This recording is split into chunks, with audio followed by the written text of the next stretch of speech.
All right, let's talk about relative truth and religious pluralism. All right, and I'm going to define these in a little bit more detail in a minute. Religious pluralism is become this acceptance of all religions. You see that coexist sticker on people's, um, you know, cars and things like that. They usually mean well, but it's a flawed way of thinking. Now, this is not about oppression or forcing your beliefs on anybody. Absolutely not. Everybody is, I'll say that up front. Everybody is free and clear to believe whatever they want to believe. But just because that person believes it doesn't make it true for everyone.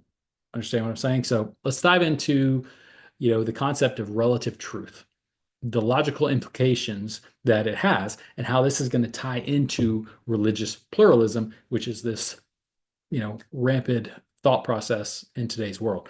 So, and finally, we'll close it up with basically how truth and love intersect when discussing matters of eternal importance, eternal significance. Okay, so what's the problem with relative truth? Let's start with relative truth. The idea of relative truth, what does it suggest, right? It suggests that what is true for one person might not be true for another, and that's okay. On the surface, that seems accommodating. It seems kind. However, when we examine it logically, the claim is self-defeating. For example, let's give you a real world example. You're talking to somebody and that person says, there's no absolute truth. We can ask, is that statement absolutely true? Right? Because if their claim is true, it contradicts itself because it asserts an absolute while denying absolutes. Right? It's illogical. Similarly, if somebody says, truth is subjective. I had somebody say something like that recently to me. They said, it's just in the eye of the beholder. It's just because I see it one way, somebody else sees it that way. It's all subjective. I can ask them, well, if truth is subjective, is that statement subjective? Right? If is that statement subjectively true or is it objectively true? They want it to be objectively true, but they just stated that all truth is subjective. So it collapses. The logic collapses because a statement about truth must, by definition, assert something universally valid in order for it to make sense, right? I know I'm probably playing a little tricks on your mind here, but stick with me. This is the path of logic, right? Truth cannot be relative. Truth must align with reality, and contradictory claims cannot both be true at the same time in the same sense. This leads us obviously to talking about religious pluralism, which claims that all religions are equally true. So can all religions be equally true? Well, religious pluralism also, it often asserts that all religions are valid paths to the same ultimate reality, right? It's all in the eye of the beholder. While this sounds harmonious, it's logically unattainable. Most world religions make exclusive claims that contradict one another.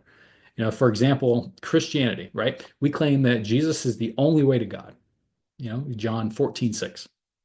Islam, it denies this, stating that salvation comes through submission to Allah and following Muhammad's teachings, or Muhammad, right? Hinduism, polyistic framework, multiple gods.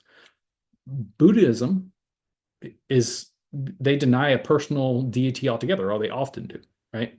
So these claims are mutually exclusive. They cannot be all true at the same time, logically, because they assert different realities about God, different realities about salvation, different realities about the nature of existence. And to say all religions are true is not only illogical, but it's also dismissive of the specific beliefs that each religion holds. So we live in a culture that encourages us to accept everyone's beliefs.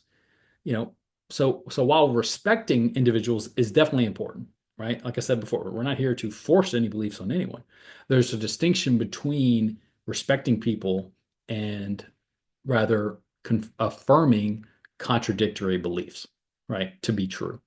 If one religion is true and offers a path to avoid eternal disaster, while others do not, the most loving thing that we could do is to share that truth with, right? So People keep their mouth shut nowadays because they're afraid that that's not going to be accepting of their religion. I'm going to offend them.